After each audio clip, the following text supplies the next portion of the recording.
Good evening. I wanted to point out a couple of things about our Comber tool today. This is for Monday, March 25th, 2013. How the Comber tool worked. We've been talking about how there's been a lack of signals because a lot of the markets, the Forex market, the futures market, have been fairly flat.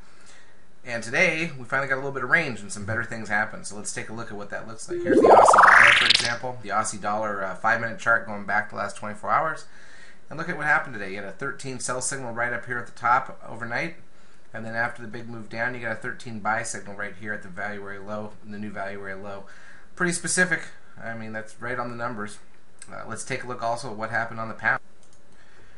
Here's the pound now. In some ways, I think this is even cooler. Look at the setup, the 13 count that's underway right here. And look at this spike down. 13 signal to buy right there on that spike, the reversal. That's pretty amazing, I think. I think it's been pretty... this is what we should get out of the Comber tool when you get a little action in the market. You're not stuck in these narrow ranges. Let's take a look at the pound yen. Here's the pound yen. I thought this was interesting. This is sort of a reverse signal. You get the big move down, and we never really got any sort of signal on the move down, but on the bounce, we got a Comber count going after that, and look at how that topped out right on the 13 sell signal right there. That's pretty amazing all by itself. This is all in Forex. Let's take a quick look now at the ES today and see what happened on the ES futures contract.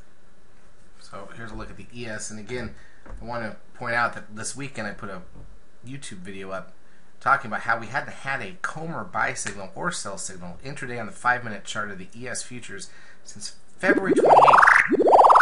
It's going on a month. We'll take a look at what happened here today. We got a 9-bar setup to the downside. And then look at how the count goes. We get the low of the bar, the low bar of the day called by the Comber right on the 13 here. So again, get some range in the market, a little better than average range. Got some volume back at 1.6 billion NASDAQ shares, which is better than we've been seeing. And suddenly we're getting the signals again. I think it shows how important these types of signals are dependent on volume and activity in the market. So have a good trading week.